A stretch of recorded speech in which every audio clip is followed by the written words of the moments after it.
Welcome to G Fun Facts Online. Have you ever noticed how the things you loved from your childhood, the movies, the music, the snacks, seem to be making a huge comeback? It's not just a coincidence. In an age of rapid change and uncertainty, we often find ourselves looking back. This longing for the past is called nostalgia, and it's more than just a warm, fuzzy feeling. It's a powerful force that wires deep into our brains, changing how we think, how we feel, and most surprisingly, how we spend our money. Today, we're exploring the neuroeconomics of nostalgia, uncovering why our brains crave the past when the present feels unstable, and how that craving turns us into willing consumers. We're going to see how a simple memory can make us open our wallets, take financial risks, and respond to marketing in ways we don't even realize. Let's get into it. To understand why you might suddenly be willing to pay a premium for a soda in a vintage glass bottle, we first need to look at what's happening inside your head. When you experience nostalgia, your brain lights up in a complex and fascinating way. It's not just one area. It's a network of regions working together like an orchestra. The conductor of this orchestra is the hippocampus, the brain's master memory center. A trigger, maybe a song you haven't heard in years, or the smell of a specific food, prompts the hippocampus to retrieve these long-lost autobiographical memories. And these aren't just any memories. Studies show that when people look at nostalgic images, their hippocampus becomes significantly more active than when they look at neutral, non-personal photos. But these memories don't exist in a vacuum. They are immediately sent to other important brain regions, like the medial prefrontal cortex and the posterior cingulate cortex. You can think of these as the brain's self-reflection zones.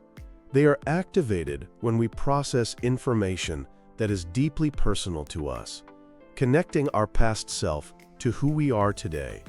This linkage is what makes nostalgic memories feel so profoundly meaningful and part of our identity. At the same time, another region, the anterior cingulate cortex, gets involved. This is our brain's emotion regulator. Nostalgia is often described as bittersweet, sweet for the memory, but bitter because that time is gone. The anterior cingulate cortex manages this emotional cocktail, dialing down the negative feelings and enhancing the positive ones. This is why nostalgia is so effective at combating feelings of loneliness, anxiety, and stress. It's a built-in soothing mechanism. Now, here's the crucial link to economics. Nostalgia powerfully activates the brain's reward system.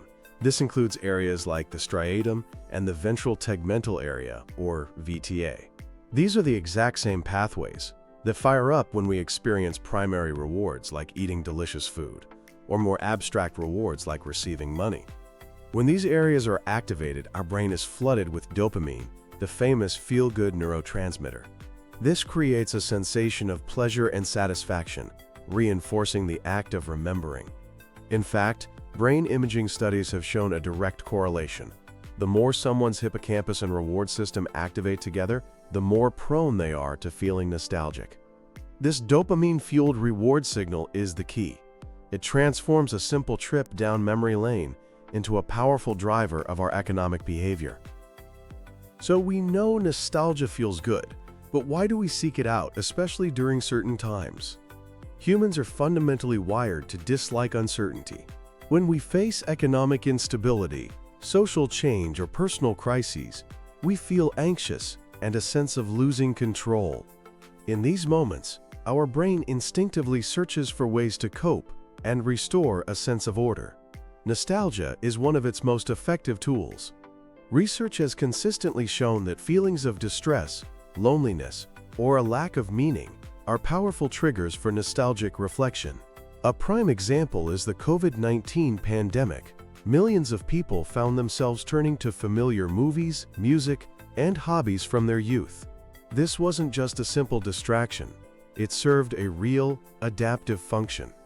When the future feels scary and unpredictable, nostalgia provides an emotional anchor to a past that, in our memory, seems safer and more stable. It reinforces our sense of self, reminding us that we have a core identity that has remained constant over time, which is incredibly comforting when the present feels chaotic. Furthermore, nostalgia is a deeply social emotion. The memories we revisit are rarely of us alone. They are filled with family, friends, and loved ones.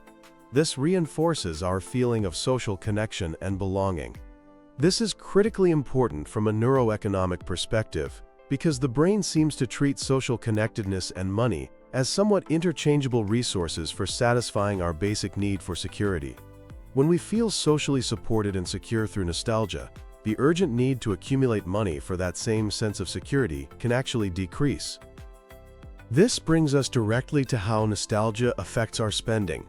The psychological safe haven created by nostalgia has profound and systematic effects on our economic decisions. Researchers have identified a phenomenon they call the nostalgia effect. This is the tendency for feelings of nostalgia to weaken our desire for money and, as a result, increase our willingness to spend it. In a series of compelling studies, participants who were made to feel nostalgic were consistently more willing to part with their money compared to participants in a neutral emotional state.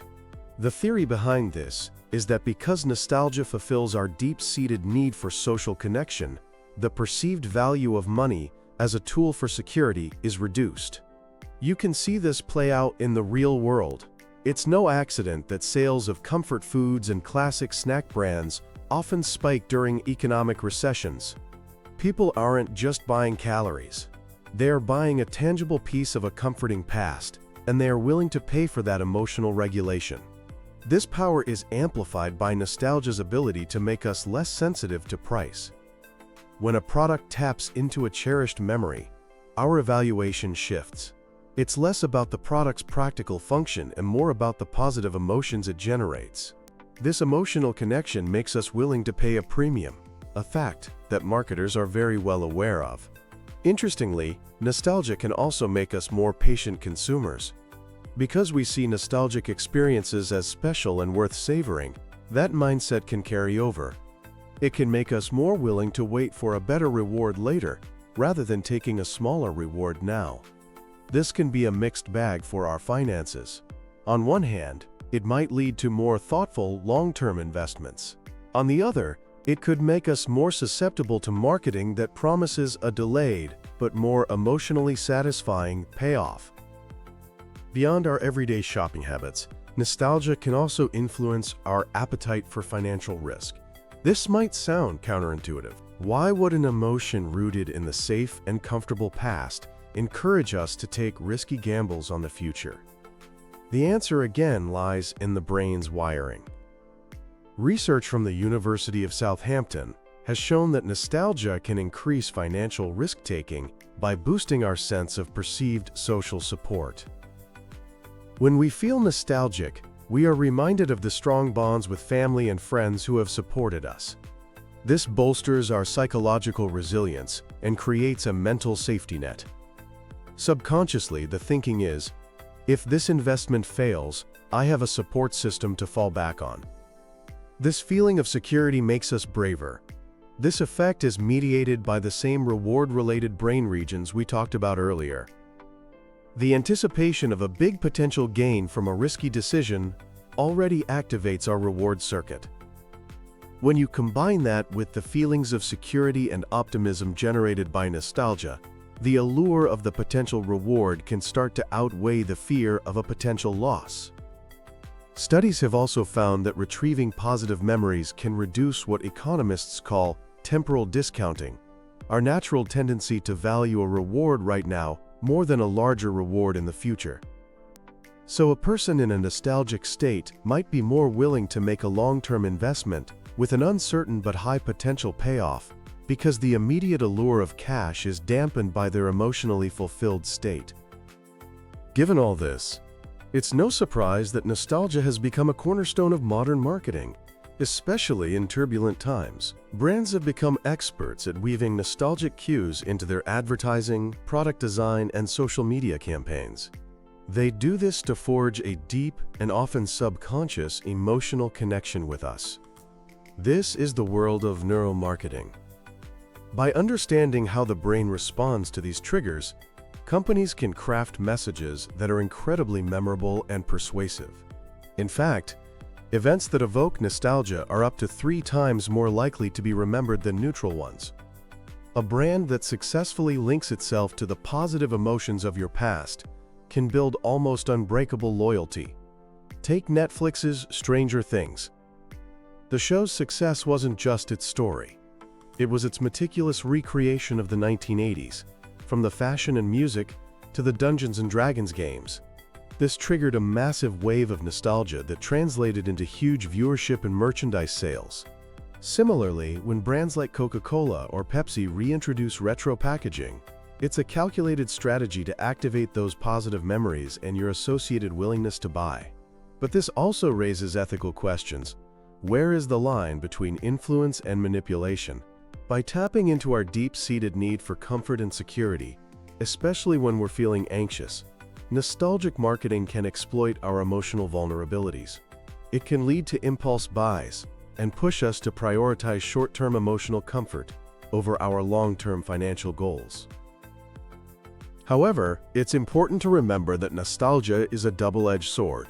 While it can be a powerful psychological resource, an excessive focus on the past can have its downsides.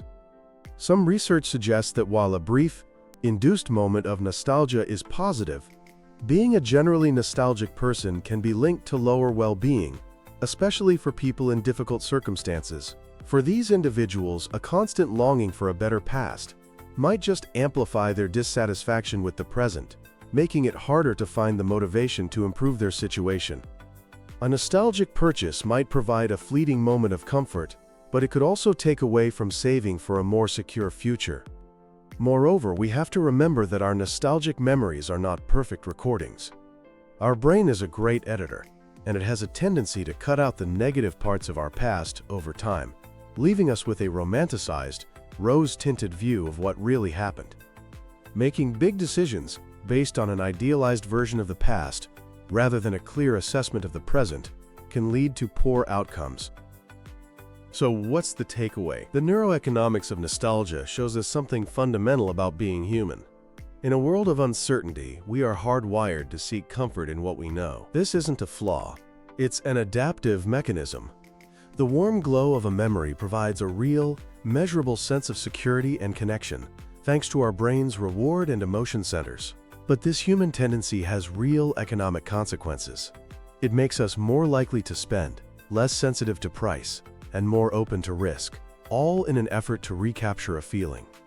As a consumer, simply understanding these forces at play can empower you. Recognizing that the powerful urge to buy that vintage video game or classic candy might be driven by your brain's need for an emotional fix, rather than a rational need for the item itself, can help you align your spending with your actual goals. The craving for the past isn't something to be fought or ignored. It's a testament to the importance of our memories, our identity, and our connections to others. By understanding the intricate dance between our brain, our emotions, and our wallet, we can harness the positive, life-affirming power of nostalgia while staying mindful of its pull. The goal is to find a healthy balance, to draw strength from the past without losing sight of building a better future. Thanks for tuning in to Fun Facts Online.